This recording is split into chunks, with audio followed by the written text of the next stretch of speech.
आता सत्ताधारी पक्षाचे आमदार म्हणतायत की 40 आमदार खरातकडे जात होते असं राऊतांचं म्हणणं आहे।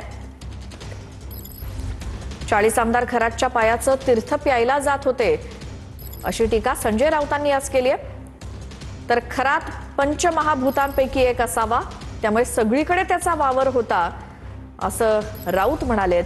खरातला सरकारनं राज्यमान्यता दिली होती अशी टीका खरात प्रकरणावरनं सरकारवरती संजय राऊतांनी टीका केली आहे।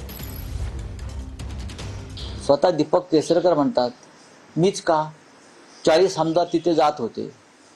हे कोण सांगतंय? सत्ताधारी पक्षाचे एक आमदार सांगते की मलाच टार्गेट करू नका, तिथे 40 आमदार त्या खरात भावाच्या पायाचं तीर्थ प्यायला जात होते। आता हे 40 आमदार कोण हे देवेंद्र फडणवीस यांनी जाहीर केलं पाहिजे।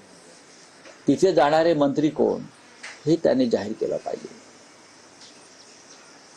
खरात बाबासाठी विशेष विमानांची सोय करणारे सरकारमधले कोण लोक होते हे तुम्ही जाहीर केलं पाहिजे। आणि खरात बाबा दिल्लीत जाऊन काय करत होते, कोणाला भेटत होते हे सुद्धा पोलीस तपासामध्ये जर निष्पन्न झालं असेल तर ते समोर यायला पाहिजे। अशोक खरात हा मंत्रालयात सुद्धा त्याचा वावर होता असाही व्हिडिओ समोर आलेला आहे। त्याचा वावर कुठे नव्हता, त्याचा वावर सर्वत्र होता।